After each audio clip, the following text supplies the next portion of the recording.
नमस्कार। आपका बात 25 में स्वागत है। और बात 25 में हम एयर इंडिया की बात कर लेते हैं और देश का जो एविएशन सेक्टर है, जो विमानन क्षेत्र है, जैसे विमान से यात्रियों का आना जाना देश के बीच में और विदेशों से भी जिस तरह से बढ़ रहा है वो सामने है। और इसको कहा जा सकता है कि पिछले ये 7% कंपाउंडिंग ग्रोथ से आगे बढ़ रहा है। तो इसी को मद्देनज़र रखते हुए, इसी को देखते हुए टाटाज ने, जिनको एयर इंडिया वापस मिल गई एक लंबे समय के बाद में, करीब 70 साल बाद वापस मिल गई, तो उसको अब महाराजा अंगड़ाई लेके उठ चुके हैं। और महाराजा ने जो पहले जो कम से कम 25 करोड़ रुपए का नुकसान प्रतिदिन जो है वो एयर इंडिया जब सरकारी कंट्रोल में थी किया जाता था, जब ये माना जाता था कि एयर इंडिया के कर्मचारी ही असली महाराजा और महारानी हैं, तो वो एक अलग दौर था। वो समाजवाद का दौर था, जिसके तहत, जिसकी अवधारणाओं के तहत इसको यकायक बिना टाटा समूह से बात किए हुए एक दिन फटाक से जो है नेशनलाइज कर दिया गया, राष्ट्रीयकरण कर दिया गया। यानी कि कोई भी जो है वो राष्ट्र में अगर सरकार के पास है तभी राष्ट्र की संपत्ति मानी जाएगी, और दूसरे के पास है तो वो नहीं मानी जाएगी। तो इस तरह की अवधारणाएं, इस तरह की नीतियां, इस तरह का ज्ञान इस देश में बड़े लंबे समय से बांटा जा रहा है और आज भी बांटा चला जा रहा है। जो व्यापारियों की और उद्यमों के खिलाफ जो एक जो नैरेटिव है, एक कथानक है, उसको बड़ी मजबूती से गढ़ा गया है। और देश भाड़ में जाए, देश को नुकसान हो, लेकिन यहाँ तो अगर कोई व्यापारी को नुकसान हो रहा है, भारत के व्यापारी को, तो देश में कुछ लोग हैं, बड़े ही विचित्र किस्म के प्राणी हैं, इंटेलेक्चुअल भी माने जाते हैं। और उसमें बहुत सारे, बड़ी अजीब बात तो ये है कि कोई परेशानी में हो तो जो जश्न मना रहे हैं वो, उसमें से बहुत सारे लोग इंटेलेक्चुअल हैं, उसमें बहुत सारे लोग कलाकार भी हैं। कलाकार का कोमल हृदय है। अगर देश का कोई व्यापारी को नुकसान हो रहा है तो उछल उछल के गीत गा रहा है। ये चारों तरफ हम पिछले दिनों से देखते चले आ रहे हैं।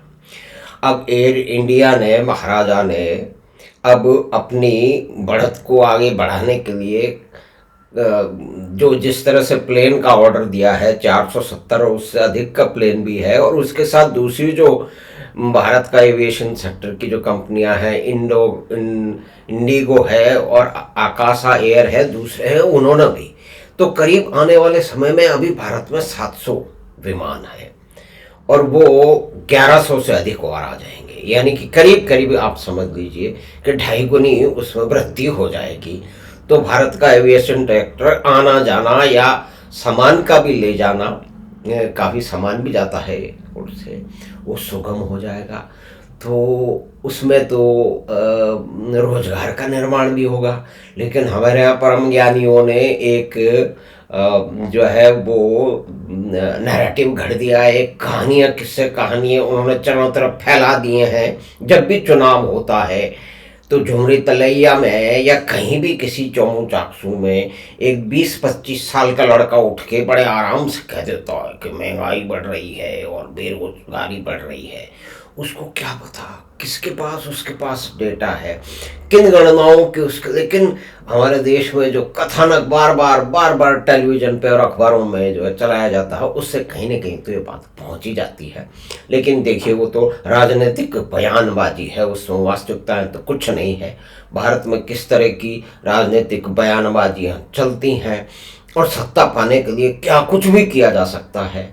एक प्रजातंत्र देश है, उसमें कुछ लोग चुनाव हार गए हैं, उन्हें बड़ी दिक्कत है, तो वो अपनी मेहनत करें, जीतेंगे, जनता उनको जिताएगी। अगर वो जीतने के लायक होंगे तो प्रजातंत्र है, संविधान भी तो है। लेकिन ये जो प्रजातंत्र और संविधान के गीत गाने वाले जो लोग हैं, ये मानने को तैयार नहीं है कि भाई देश कुछ आगे बढ़ रहा है, कुछ ठीक ठाक काम हो गया है। अब सिर्फ एयर इंडिया ने प्लेन में जो है इतना बड़ा ऑर्डर दे दिया, जिसके ऊपर अमेरिका का राष्ट्रपति और इंग्लैंड के राष्ट्रपति और फ्रांस के वो सभी लोग प्रसन्न हैं, वो सब कह रहे हैं कि बड़ा अच्छा है। लेकिन ये भारत में होता तो अगर भारत का व्यापारी ऑर्डर दे रहा है और ये विदेशी नेता सब खुश हो रहे हैं, लेकिन भारत में तो ये हमारी नीति बताई गई है, बनाई गई है और उसको अच्छी तरह से स्थापित कर दिया गया है कि किसी एक विशेष अगर कोई व्यापारी वो विशेष किसी प्रांत से आता है तो उसको 24 घंटे गाली पड़ना आवश्यक हो चुका है। ये राजनीतिक जो है ना कहानीबाजी है, जो बातबाजी है, उसका एक हिस्सा है। तो बढ़ती हुई इकोनॉमी के लिए बढ़ते हुए प्लेन भी चाहिए और किस तरह से जो है वो इसमें रोजगार का निर्माण होगा, निश्चय होगा।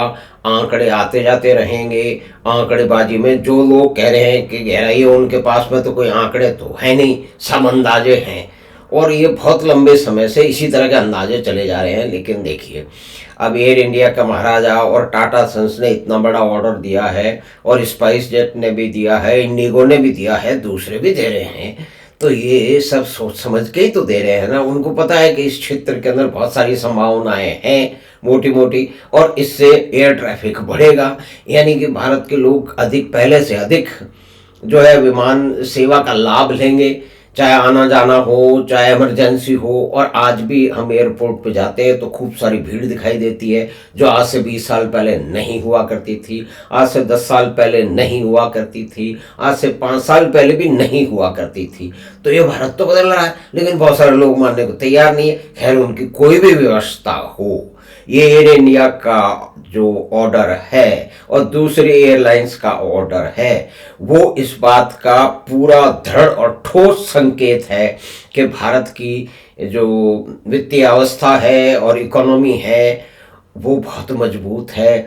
सरकारी बैंकों ने बड़े लंबे समय बाद 9 महीने में 70,000 करोड़ का प्रॉफिट कमाया है। सब चीजें जोड़नी पड़ेंगी ना, तो इसीलिए तो एयर इंडिया इतने सारे प्लेन और दूसरे भी दे रहे हैं। तो इसका मतलब ये तो तरक्की हो रही है 7 या 8% की, उसमें ऊपर नीचे कुछ भी हो सकता है। कोई पीएमआई के आंकड़े भी मंथ से मंथ ऊपर नीचे हो सकते हैं। उसमें बहुत सारा जो है वो लिंकेजेज है पूरी दुनिया के। अगर कभी एक्सपोर्ट के ऑर्डर नहीं आ रहे हैं, लेकिन भारत तो पब्लिक जो इंटरनल कंजप्शन पे खुद अपनी ही खपत पर आगे बढ़ेगा, बहुत लंबे समय से आगे बढ़ेगा। तो ये एक विशेष बात है, इसकी चर्चा नहीं हो रही है। इसकी चर्चा बिल्कुल विद्वान लोग नहीं कर रहे हैं, इसकी मीमांसा ही नहीं कर रहे हैं। मुख्य हम तो बात ये जो करने हैं तो आपसे निवेदन कर रहे हैं कि ये एक बहुत बड़ी विशेष घटना है और भारत की दशा और दिशा जो है इकोनॉमी की या कि देश की, जो बढ़ते हुए इंफ्रास्ट्रक्चर की, अब 25 और एयरपोर्ट जो है उनको प्राइवेटाइज किया जाएगा, बेचा नहीं जाएगा। ये ध्यान रख लीजिए आप, क्योंकि हमारे बहुत सारे विद्वान लोग कहते हैं कि लुटा दिया, बेच दिया, देश सब कुछ बिक जाएगा। तो वो रख रखाव के कारण हुआ है। जो पहले अडानी के पास 6 एयरपोर्ट गए, अब किसके भी पास जाएं, एक कैपेबिलिटी अगर बन गई है तो हो सकता है कोई दूसरा भी खड़ा हो। लेकिन 5 गुना अगर एमजीआर जो है वो एक एयरपोर्ट के अंदर 18 रुपये कोट कर रहा है पर यात्री, और दूसरी तरफ अडानी जो है ना उसके लिए 105 रुपये कर रहा है, यानी कि 5 गुने ज़्यादा। तो फिर उनके पास जाए, यानी कि ये दोनों चीज़ें जुड़ी हुई हैं। एवियन सेक्टर जो है, विमानन क्षेत्र है, उसमें अच्छा खासा 2-2.5 गुना विस्तार हो रहा है, यानी कि 2-2.5 गुने अधिक लोग जो है वो अब विमान सेवा का इस्तेमाल करेंगे। इसका मतलब उनके पास में डिस्पोजेबल इनकम अधिक है, वो एयर ट्रैवल पे अधिक, तो वो इस तरह से कैसे हो जाएगा। या आज तक सोए पड़े थे क्या वो लोग? उनकी आवश्यकताएं बढ़ रही हैं और एयरपोर्ट का जाल जो है वो बढ़ता चला जा रहा है और उसकी जो सुविधाएं हैं उसमें लगातार इम्प्रूवमेंट होता चला जा रहा है। तो हमारे यहाँ जो रोंदू समाज है, उस रोंदू समाज की अपनी कुछ भी व्यवस्थाएं हो, लेकिन वो झूठ बोलने में और अफवाहें फैलाने में उन्हें महारत हासिल है। वो एयर इंडिया की प्लेन के ऑर्डर की बात ही नहीं करेंगे, क्योंकि अगर इसकी बात करेंगे और उस पर वो विमर्श करेंगे तो फिर वो फंस जाएंगे, क्योंकि उनका तो कहना है कि रोजगार नहीं है, देश खड्डे में जा रहा है, देश बेच दिया। तो ये देश बेच दिया, बिक गया, लुट गया, बर्बाद हो गया कि जो महान जो नारेबाज है वो इस बात की चर्चा नहीं करेंगे, लेकिन आपको और हमको जो सामान्य व्यक्ति हैं उनको तो कर लेनी चाहिए। और इसी परिप्रेक्ष्य में भारत की दशा और दिशा की कुल मिला के मीमांसा की जा सकती है। तो धन्यवाद, नमस्कार। आपने ये कार्यक्रम देखा और बात 25 को आप कृपा करके सब्सक्राइब करें, ओपन सब्सक्रिप्शन करें और लिंक अपने मित्रों और परिवार के साथ साझा करें। हम आपसे शीघ्र ही मिलेंगे एक नई बातचीत के साथ। धन्यवाद, नमस्कार।